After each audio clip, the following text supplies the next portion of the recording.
መርጦ አልቃሽ ናቸው።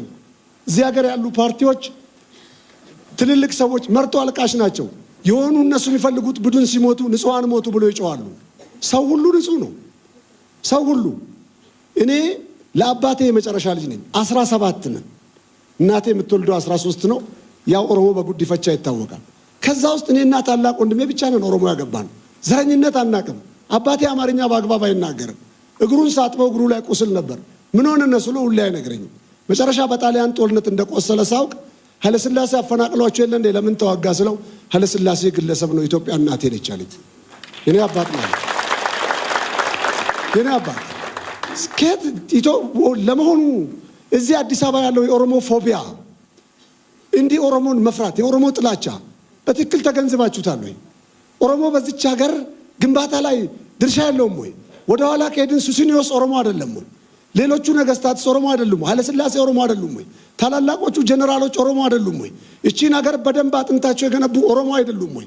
ዛሬ ከየት መጥቶ ነው ቋንቋ ሲነገርና ባንዲራ ሲሰቀል ሀገር ሊያፈርሱ ነው ተብሎ የሚዘመርብን?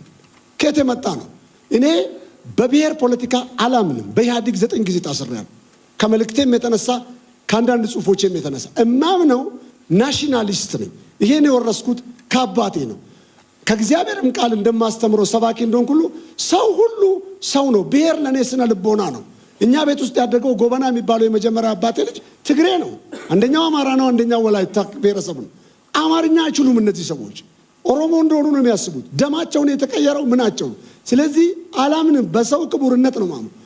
ሌላው የሶሻል ሚዲያውን እንዴት ነው ኮንትሮል የምታደርጉት? ውጭ ሀገር ያለውን ኦኬ ኮንትሮል ልታደርጉት አትችሉም።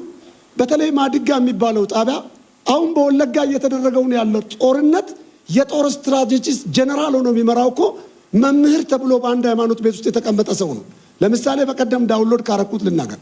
ጎጃም ተኝተሃል፣ ሸዋ አንቀላፍተሃል፣ ወለጋ ተግባራዊ ስራ እየተሰራ ነው ብሎ አንገታቸው የተቆረጠ ከኢሜ እያለች የሞተች እናቷን የምትጎትት የ3 ዓመት ህፃን ልጅ ያማል። ይሄን ማየት በጣም ነው ያማል፣ ያሳማል። ወሎዎቹ ሰፈራ ውስጥ ሲያልቁ ለሳምንታት እህል አልበላሁም። ሐኪም ቤት ሁሉ ገብቻለሁ። አሳዝነውኝ እነዛ ያለቁ ሰዎች። እነዚህ ሚዲያዎች እንዴት ነው ኮንትሮል የሚደረጉት? በሁለት ካርድ የሚጫወቱ ሚዲያዎች አሉ። ለምሳሌ መንግስት እነሱ የሚጠሉትን ኃይል ሲመታላቸው የህግ ማስከበሩን ስርዓት ትግራይ ለማስፈጸም ሲገባ የሸኔውን ኃይል ሲመታ ይደግፋሉ። መንግስት ስርዓት ለማስከበር ሌላውን ልክ አይደለም ሲል በመንግስት ላይ ፊታቸውን የሚያዞሩ ሀገር ውስጥ ያሉ እነዚህ ሚዲያዎች በደንብ ታይተዋል። ሌላው